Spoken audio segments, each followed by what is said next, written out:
We have Marshall Ferguson joining us now for the Redtag.ca aerial report, and let's transfer over to the Eastern Final and look at those two QBs, because I find there's a similar aspect where Cody Fajardo is going to take what the defense gives, and Ryan Dinwiddie and Chad Kelly just get off the bus trying to score as fast as possible. When you look at stylistically how those teams and their QBs align, what jumps out to you? I love what you said there about the Argonauts, because it feels like they're annoyed by having to play more than 3 plays in a drive. Like they just don't want to have to do it. They'd rather just score and get off the field. And then for Cody Fajardo, I think the real magic in him not having to feel the pressure of taking those deep shots is that he's got Walter Fletcher. He is such a weapon out of the backfield. I just think he takes so much pressure off of what Cody has to do. And it's not as though, we're going to come in here and say Cody's the game manager and he's not doing anything. Or Cody makes some really good throws, especially early on in this season. He was throwing the ball down the field and he was doing it with better accuracy than he has. If they can be, 10 completions in a row, 12 completions in a row in the first quarter and a half, I think Montreal's in a really good spot. Toronto is super, super dangerous for any of the teams that are remaining here in the Grey Cup dance. But yeah, the Fajardo trying to be smart with the football versus Chad just not really caring and willing to take risks at all turns, I think that's going to define this football game.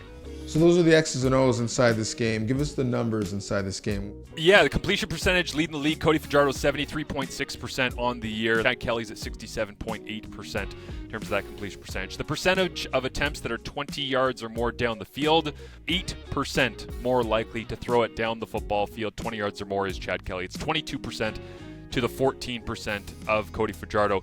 Touchdown drive percentage in terms of overall success. And this kind of goes to the idea that Chad Kelly and the Argonauts, they might go two and out, and throw a bomb and score. And it's like, well, they're still hitting at a 33% clip kind of thing.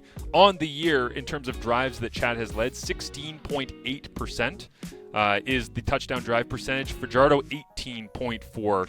Which, by the way, if you go back and you look at the first, I think it's their 5 games when they were 5-0, before they lost that game at home against Toronto, the Alouettes were scoring like 34 points per game to start the year when they were 5-0. So they have that within them, but it's tough when you're a little bit banged up in the second half of the year. You don't have Tyson Philpott anymore and all the rest. But the touchdown drive percentage stuff I do find very interesting, because Fajardo has actually been more successful on a per drive basis. But the fact remains that Chad can go 1 for 3, but the one might be a backbreaker, which has kind of been his MO. And then quarterback sacks taken. Kelly has taken 16 sacks on the year. Fajardo's taken 21. 5 more sacks on the year taken by Cody Fajardo, and we'll see how that plays out. Marsh, here's my last question for you. We're talking about the Red Tag aerial report. Who, in your opinion, is the most dangerous deep threat for each of these quarterbacks? Yeah, I think if Coxie comes back, it's a toss-up between him and Poke. I love the idea of being able to have like Poke over on the field side running a vertical route, and it's Chad can stare you down, come to the backside, and Coxie's back there and just rocket it up into man coverage, right? I think that'd be a huge difference maker if Coxie is healthy and ready to go in this one. But it's between those two guys. And then here's the biggest question for me, because I mentioned at the start of the season that Fajardo was hitting that deep ball and he was being accurate and all the rest. That was him getting on the same page with, like, Reggie White Jr. came back from injury after missing the year last year.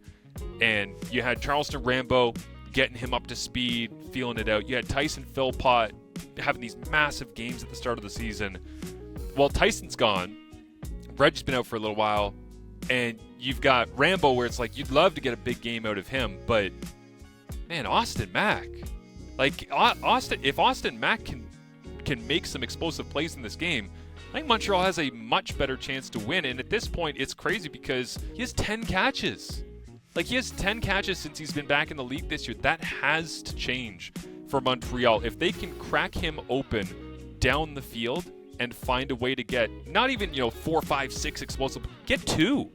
If you get 2 explosive plays and you can offset it with everything that Cole Speaker's doing, settling down in between zones, and Walter Fletcher's catching the ball out of the backfield, you're good. If you don't get that and you don't get a vertical push from Rambo or Austin Mack, I think Montreal's passing offense is in tough, because Toronto's just going to be downhill and sitting in between 20 and 5 yards and waiting for you to try and pick them apart with the intermediate stuff. And that's a really, really difficult way to make your afternoon's money. Can't wait to see how these games play out. Much smarter about how things might play out after talking to you. Thanks so much, Marsh.